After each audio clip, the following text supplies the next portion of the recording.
Hey there, and welcome back to the deep dive. So, picture this. It's the middle of the day. Maybe you started strong, tackled some emails, got into a project, but now it's hitting noon. And maybe that midday slump is creeping in, or you're just looking at this pile of stuff thinking, where did my morning go? Our source material today really cuts through that feeling. It asks this key question for that exact moment.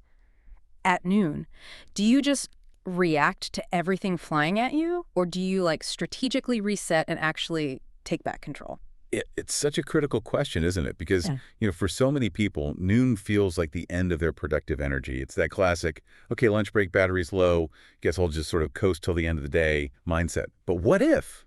Yeah. What if that midday point wasn't the finish line? Hmm. What if it could actually be like a second wind, a moment to you genuinely re-energize and refocus?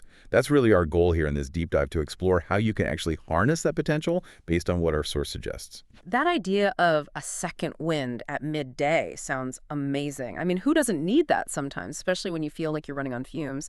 So, how does the material say we can actually trigger that? Is there a specific method or ritual it lays out? Oh, absolutely. It gets right into it. The source outlines what it calls a quick midday ritual. And it sounds simple, but it's actually really effective. It boils down to um, three specific steps you can literally take right now. First, check your top three priorities. Like, really ask yourself, are you still on track with those? Yeah. Or has the day kind of pulled you off course? Second, find just one thing on your list, something you can eliminate or maybe push to later, just one. And finally, number three, choose one win. Just one that you can still make happen today. Doesn't have to be huge, just something you can complete. And the promise attached to this in the source material is pretty compelling.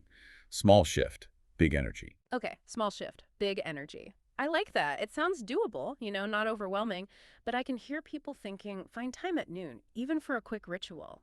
What's the deeper reason why these little actions work? How can they possibly create big energy when you're already feeling drained? Right, and that's where the source material offers some real insight. It explains why these small actions pack such a punch. It connects it to something called, well, essentially decision capital depletion. Think about it. Every single choice you make all morning, big or small, uses up a little bit of your mental energy, your decision-making power. By noon, a lot of us have basically run low on that decision capital that leads straight to decision fatigue, right? And that feeling of being reactive and low energy. So this quick ritual, it isn't just task management. It's actually like a proactive defense mechanism. By checking priorities, cutting something out, and picking a win, you're making intentional choices. And those intentional choices actually help regenerate some of that decision capital. You're sort of short-circuiting the slump. It helps shift you, as the source puts it, from running on that reactive, draining adrenaline cycle towards a more sustainable, intention-driven flow. Ah, okay. So it's less about just ticking boxes and more about managing your actual mental energy, replenishing your cognitive resources, basically. That's a really interesting angle. And that leads us nicely into the practical challenge the material throws down for the next hour or so, a direct way to apply this reset idea. And it's super straightforward, almost sounds too simple. Pick one thing, go deep, finish strong. Exactly. And when you connect that challenge to the sort of ultimate takeaway from the source material, its significance really hits home. It's summed up perfectly. You don't need to finish everything. You need to finish what matters. Hmm. And that ties right back to protecting your focus. Regenerating that decision capital we talked about.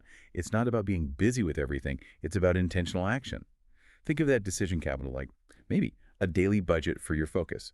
Instead of spending little bits on 100 different things and feeling scattered, this approach says, invest a good chunk of it deliberately in one high-impact area. Make sure you actually move the needle where it really counts.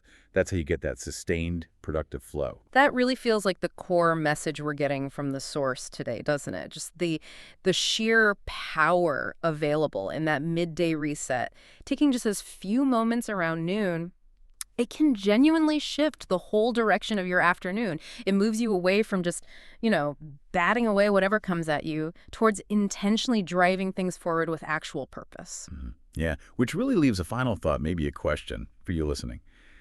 How could consistently applying this whole mindset, this idea of choosing what truly matters, consciously managing your decision energy, and then really going deep on that one thing, how could doing that, not just at noon, but maybe woven throughout your day, fundamentally change your relationship with productivity, with stress, even your overall sense of control? Perhaps think about it. What one thing might you choose to go deep on, maybe right now, today, as a way to put this whole idea into practice?